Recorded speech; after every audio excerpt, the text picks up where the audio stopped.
Okay, shoutout po kay Sir Bike tayo. So yan po yung mga solid nating supporters. Maraming salamat po sa inyo at supportahan din po natin ang kanilang mga channel. At napakaganda po ng kanyang content, lalo na po sa mga mahilig mag-bike.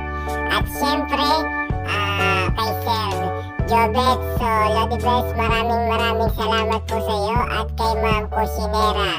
So, supportahan po natin ang kanilang mga channel, mga ka-choice. So, maraming salamat po and God bless sa inyo. Mabuhay kayo hanggang gusto nyo.